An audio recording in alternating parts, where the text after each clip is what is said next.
Tai bus tokie pusryčiai, ryžiai, tunas, arbatėlė. Susimaišysime, užsikaisime, pasišildysime, užkasime. Tikrai bus sotus pusryčiai ir paskui kavos dar išgersime. Taip, lakstam po nidą. Kavutės paskui reikia pasiimti. Dar viskas uždaryta. Galvoju, kad tas kopos dabar nulėkti. Parnėžą. Iškilti tą kopą, pasižiūrėti, aš tenais kaip kas.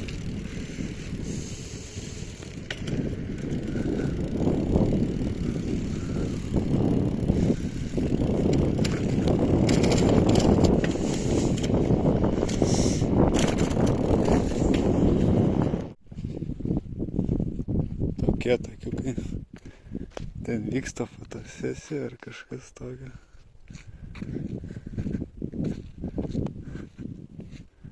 Fotosesija.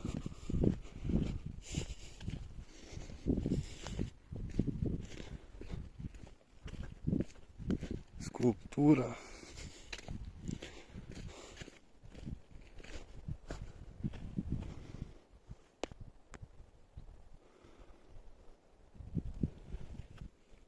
Skulptūra prieš vėją.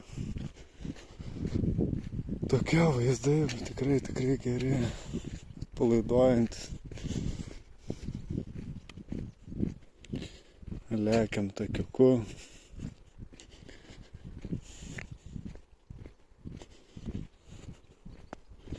Nežinau, kiek čia sueis, irgi virš 5 km minimum.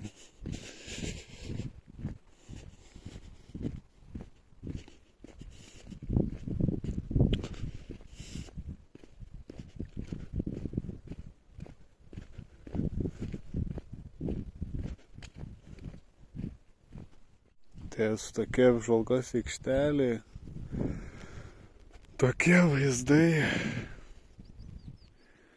Pabiškai atsisveikinam su nida.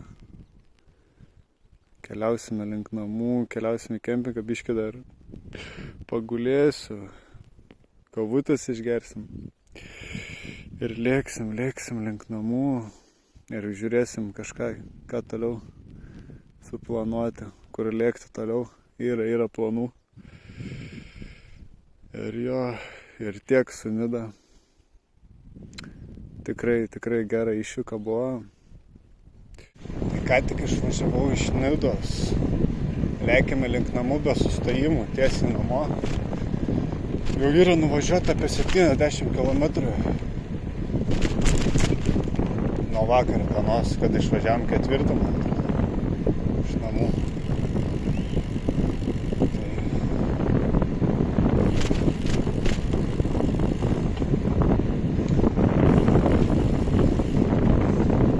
Kažkiek nuvažiuota, dabar lėksime. Nukimarinau biškį prieš išvarant, gal 10 minučių pamagau. Ir dabar yra, net neužilgo, 11 bus. Ir parlėksime. Tai įkelsiu video iš to kempingo.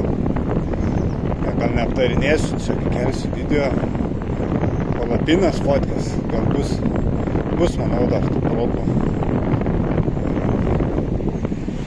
Aptarti palapinę ir panašiai.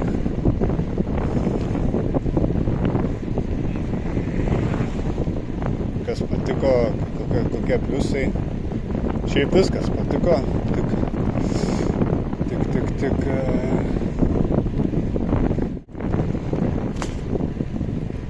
jo būtinai reikia nusipirkti kažką pasidėti po apačią, nes labai šaltis eina nuo žemės.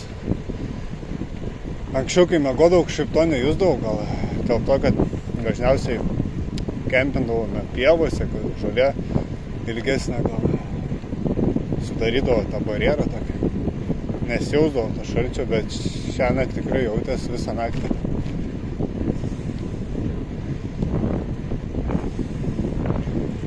Toksai šaltis. Tai ant dešinės, tai ant kairės, tai ant nugaros sukinėjausi. nežiauriai atšąla ir prasibundi naktį ir jo apsisuki, toliau užmiegi vėl, tai būtinai reikia nusipirkti kažkokią ir pripučiamą čiužinuką specialų lightweight, lengvo svorį arba kažkokį padėkliuką poroloninį ir manau tikrai tobulų bus.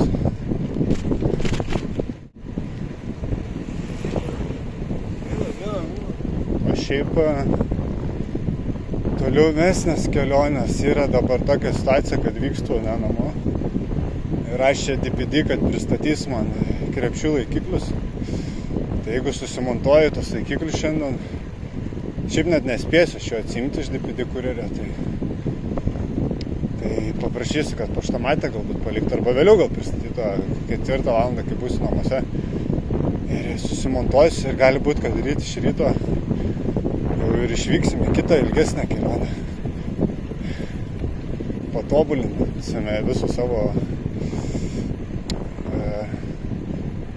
savo bildą ir yra planuose vykti tolimesnę kelionę ir žiūrėsime.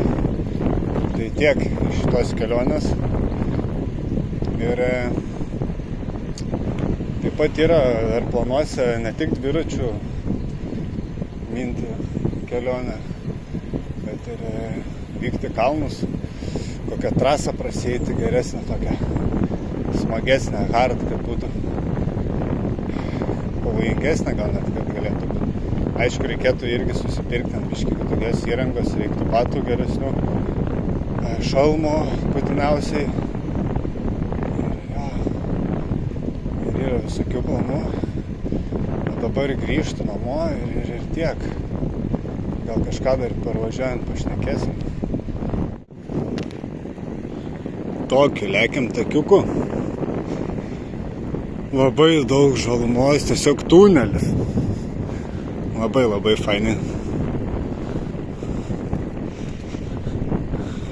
Viena geriausių tokių vietų. Ir labai vėsu, labai gera. Šiaip jo lekiam link namų. Ir geras greitis, 20 km/h, mūsų mėgstamiausias greitis. Ir daug energijos, gerai pavalgyta ryte. Juodo šokolado dar suvalgiau, dar turiu porą tokių Vilnius litelių tenais, po 20 gramų varas. Tai nežinau, gal kažkur sustosim, dar kavos išgersim su šokoladu. Bet Juodkrantėj nestosim. Važiuosim, pralėksim pro Juodkrantę. Ten dar mačiau yra kavinukę. Ekspreso paimsim. Biškį, kaip sakant, energijos. Ir tokį pagalvoju aspektą, ko paliesti. Kai tos yra kelionės, tai yra saugumas labai svarbu. Iš patirties sakau. Gal atrodo, kad aš čia filmuoju dar kažką, bet aš visą laiką esu fokuse, visą laiką žiūriu aplinką, ne tik priekį, apskritai visur, kas vyksta. Ir patarčiau jums irgi stengtis, kaip sakant, neparodyt nepagarbos tam tikrom situacijom. Nes tada ir atsitinka tie nelaimingi atsitikimai. Atsitinka, tai tam tikroje situacijoje tiesiog žmonės aplaidžiai praleidžia kažkokią tais informaciją iš aplinkos prakėsi ir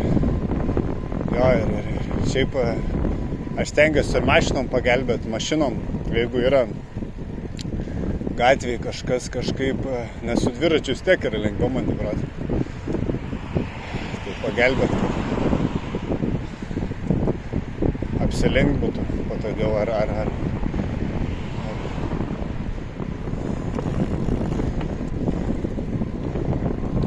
priešinis kažkoks eismas vyksta, tai stengiuosi pagelbėti.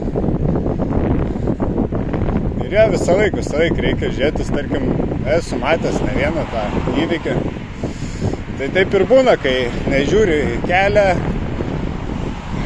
Esu matęs su paspirtuku leidžias nuo kalno didelį, žiauriai greitis.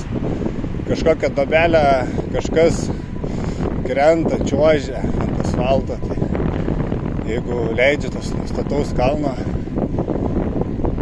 tai pastabdykite tenais. Jeigu laisvas, aišku, kelias, tai lėkit, įvertinkit.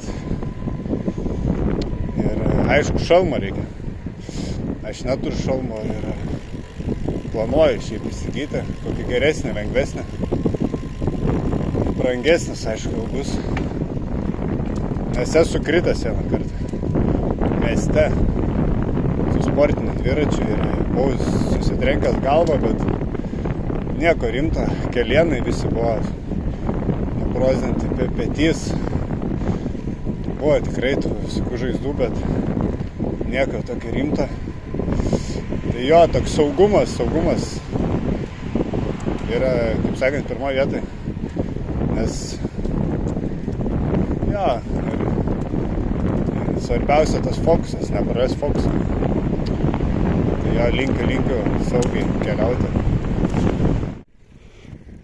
Tai beliko nedaug iki Perkėlos. Keli kilometrai, manau. Tai maždaug reziumė. Gaunasi 107 kilometrai.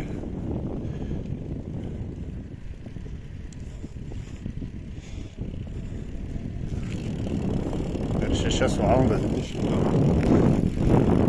Neblogai tikrai, manau. 3 valandas į priekį, 3 atgal, 20 minučių juodkrantė. Labai, kaip sakant, tiksliai, kaip ir norėta. 3 valandas į priekį, 3 atgal. Tai geras tempas buvo pats tas.